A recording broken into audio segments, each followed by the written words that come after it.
Hello and welcome to a look at Smash TV for the Amiga, an arcade that was converted by Probe Software and released by Ocean. Relatively recently, I covered the Commodore 64 version of this particular title, but I feel that there's enough differences between the two versions to justify two separate videos. Because it is a second conversion of the same arcade original, the plotline is going to be the same, obviously. The year is 1999, and the most famous or popular game show is called Smash TV, in which a contestant can enter 3 arenas in order to earn some quite nice prizes. But the catch is that if they fail, they are going to be carried out in a body bag or in a rubbish bag, depending on the way the contestant dies. And that is the only way out. There is no exit, there's no bailout, there's no I give up, I'm too scared kind of thing. Once you enter, you're in, either until you beat the challenges or you are, as I said, carried out in one or more pieces. You are in control of one such contestant and you have to fight your way through, as I mentioned, 3 arenas, going from room to room, picking up power-ups and bonuses, fighting off various different mechanical enemies. They are androids and tanks and whatnot. And once you have reached the final room of whatever arena you are fighting your way through, you will be fighting a boss of some description.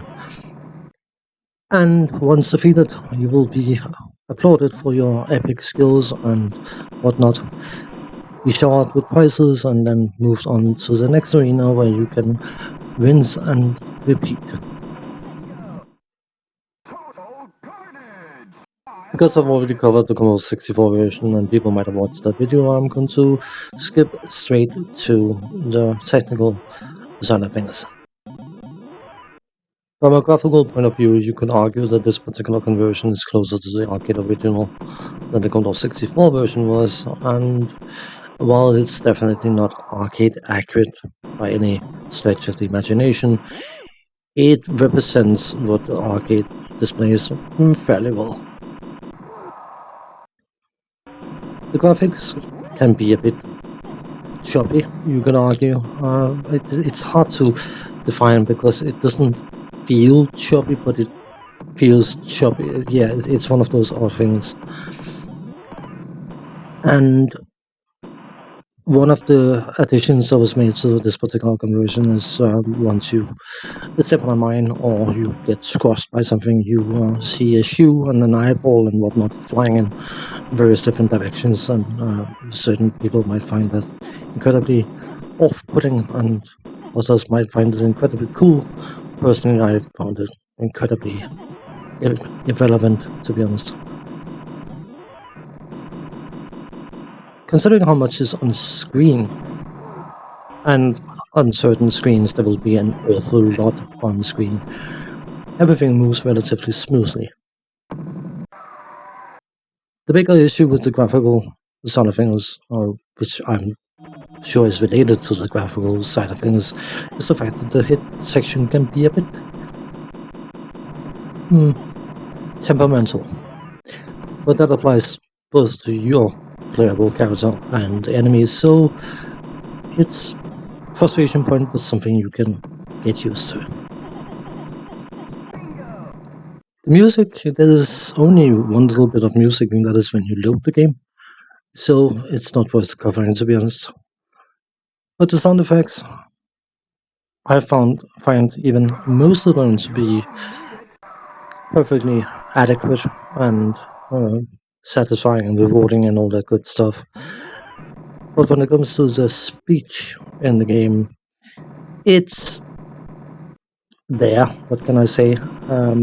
I don't find it to be particularly exciting, and the fact that once you enter specific rooms, the game show host is popping around and coming up with some comment of some description I just find incredibly annoying more so than anything because it breaks up the gameplay. When it comes to the controls, I will cover parts of that particular aspect now by saying that the controls are fairly responsive. Left, right, up and down will do those kind of things. Your contestants will move up when you move up on the joystick, which is quite useful. It would be horrible if you move down, wouldn't it? And of course the fire button will be used to shoot stuff. But, and this is something that, as I said, I will get back to momentarily. Arcade originals had to strike a fine balance between being challenging enough to cause you to put more coins into them, but not so challenging that you got frustrated and gave up and therefore stopped putting your coins into the machines. The ideal would be that you were intrigued enough or enticed enough to keep putting coins in to continue play without hitting a brick wall. A very, very delicate balance that I'm sure would have been incredibly hard to find. Home computer versions, and console conversions for that matter, wouldn't have had that issue, of course, because they would have been a one-off purchase. So there was no need for them to be more challenging or equally challenging to the arcade originals. And the Amiga has had a few conversions where the conversions has been significantly more challenging than the arcade original. Yes, looking at you, R-Type 2. But the challenge level of this particular game is tied to the controls. I know I'm a senior gamer, I'm coming up on being 52 years old, but I think I'm fairly competent. I'm not saying I'm super skilled or epic or anything like that, but I think I'm fairly competent. I also have the tenacity of a bulldog. Once I bite, I will not let go. And for these videos, I want to at least beat one level, so I have something to show.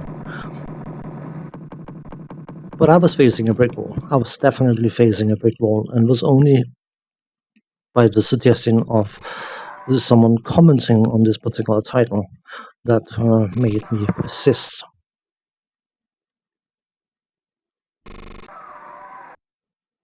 Someone was saying that playing this game as a single player is impossible, and I'm not going to use that phrasing because someone's going to link a video of someone else beating this game in 8 minutes and say, yeah, well, whatever. But I definitely could see that the challenge was frustratingly high. Playing with another player would likely alleviate that challenge, but I do not have that luxury of having a second player to play with. So, despite the fact that I quite clearly stated in the Commodore 64 version of this particular video, or this particular game even, that I hate dual controls, I found a way to scrounge something up, and it instantly made the game far more manageable. Still incredibly challenging, but far more manageable. And then you beat the first boss and you are sent to the second arena, and that's where the people converting this game dropped all pretense of sanity, and the game goes from being an action-fueled, adrenaline-pumping excitement into becoming a slugfest where every single enemy you are facing are basically bullet sponges. The arenas themselves are getting larger and larger, and the waves per room are stupidly long. I mean, we are talking 3-4 minutes to clear one single room, which is far, far, far too long. Certain commenters has called this game naughty version of garbage, which I think is unjustified. I don't think this game is that bad. but playing either alone or one player, one joystick is going to make this incredibly frustrating and not particularly enjoyable.